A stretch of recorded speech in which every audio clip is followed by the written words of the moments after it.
మరి ఇక డైరెక్టర్ సాబ్ మారుతి సాబ్ ప్లీజ్. Thank you. అందరికి ఆకలేసే టైంలో నాకు మైక్ ఇస్తారు ఎప్పుడు. ఆడేమో ఈడెంతసేపు మాట్లాడతాడరా బాబు అని అనుకుంటారు, కానీ పాపం వినాలనుకుంటారు ఏదో రెస్పెక్ట్ మీద. నా డైలాగ్ మీరు వినలేదు, మీ మాటలతో మా కడుపు నింపుతారని.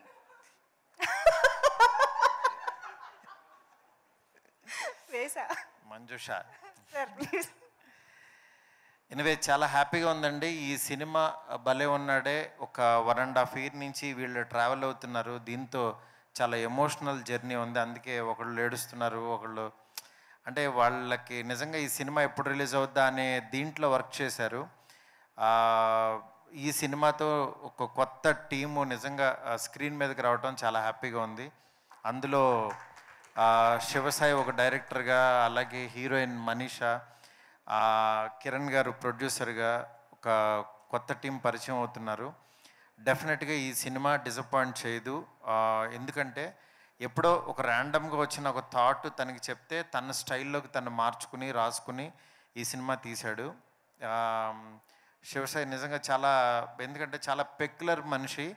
తనకి నచ్చిన పని, తనకి దేని మీద అయితే కమాండ్ ఉంటుందో దాన్నే నమ్మి తీస్తాడు.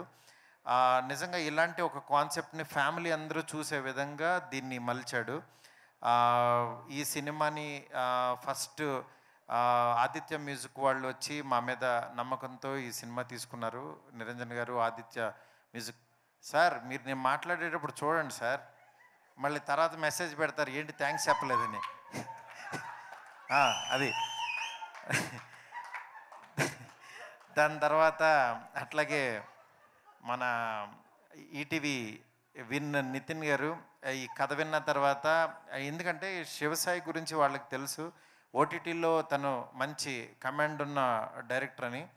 తను స్క్రీన్ మీదకి ఎలా తీసుకొస్తాడు అనుకుంటే నిజంగా చాలా కష్టపడి తీసుకొచ్చాడు.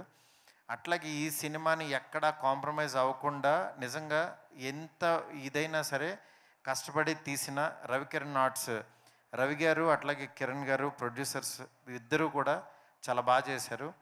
ఈ సినిమా నేను నిజంగా టైం అంటే జస్ట్ సలహాలు ఇచ్చి ఇట్లా ఇట్లా చేయండి అని చెప్పాను, కానీ మొత్తం కష్టపడిందంతా టీమే. దీంట్లో మెయిన్ వన్ మ్యాన్ షో లాగా మా గోవిందరాజు గారు భుజం మీద వేసుకుని అందరిని మోటివేట్ చేసుకుంటూ చాలా కష్టపడి ఈ సినిమా నమ్మి వెళ్ళాడు. గోవిందరాజు గారు ఎక్కడా సార్? మీతో నా జర్నీ ఎప్పటికీ అలా ఉంటుంది సార్. నిజంగా మంచి టీం అండి వీళ్ళందరూ ఇంత కష్టపడినందుకు డెఫినెట్గా చాలా ఈ సినిమా హిట్ అయ్యి మీరందరూ బ్లెస్ చేస్తారని కోరుకుంటున్నాను. ఈ సినిమాలో సాంగ్స్ కానీ మ్యూజిక్ కానీ అట్లాగే డైలాగ్స్ కానీ ఎంటర్టైన్మెంట్ కానీ ఎమోషన్స్ అన్నీ ప్రాపర్గా పక్కగా మంచి టైంకి ఒక మంచి మెసేజ్ లాగా కూడా ఉంటుంది. At the same time present జనరేషన్లో ఇది ప్రాబ్లం ఉంది. ఈ ప్రాబ్లమ్ని చాలా ఫ్యామిలీ అందరూ చూసే విధంగా తిను నిజంగా బాగా చేశాడు. నాగేష్ గారు అట్లాగే చాలా బాగా చూపించారు. టీం అందరి గురించి ఇంకా చెప్పేదేం లేదు, అందరూ డైరెక్షన్ డిపార్ట్మెంట్ అందరూ బాగా చేశారు. ఆడియన్స్ అందరికీ చాలా చాలా థ్యాంక్స్ చెప్తున్నాను. ఎందుకంటే ఇలాంటి సినిమాని ఎంకరేజ్ చేయండి. ఎంకరేజ్ చేస్తేనే ఒక కొత్త టీం ఇది ఉంటుంది. ఎందుకంటే నాలంటోడు ఎవడో ఒకళ్ళు యాక్చువల్గా ఇలాంటి టీంని కొంచెం ముందుకు పంపిస్తూ ఉంటే డెఫినెట్గా మీరు నేను ఈ రోజులలో ఎలా వచ్చానో అట్లా ఈ టీం కూడా రావాలని చెప్పి మనస్ఫూర్తిగా కోరుకుంటున్నాను. ఇక్కడికి వచ్చిన నా ఫ్రెండ్స్ అందరూ, స్వామి గారు కానీ, అట్లే సుబ్బు గారు, విజయ్ గారు, ప్రొడ్యూసర్ విజయ్ గారు, ఇట్లా ప్రవీణ్, పేరున ప్రతి ఒక్కరికి చాలా చాలా థ్యాంక్స్. ఈ సినిమా ఇంకా చూడండి, రేపు ప్రీమియర్ పెడుతున్నారు. ఉందా? ఓకే, ఉందంట. నాకు కూడా చెప్పలేదు, ఎందుకంటే నేను చాలా షూటింగ్లో చాలా బిజీగా ఉన్నాను. అందుకని యాక్చువల్గా వీళ్ళే చేస్తున్నారు.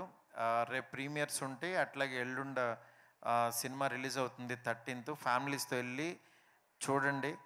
పాపం రాజు పాపం రాజేం కాదు, అంటే సినిమాల్లో ఎన్ని ట్విస్టులు ఉన్నాయో నిజ జీవితంలో కూడా అన్నీ ఉన్నాయి. అన్నీ క్యారీ చేయకుండా సినిమాని ప్రొఫెషనల్గా కష్టపడి చేసినందుకు టీం అందరిని ఎంకరేజ్ చేయండి. Thank you so much. Thanks everyone. Thank you so much Maruti.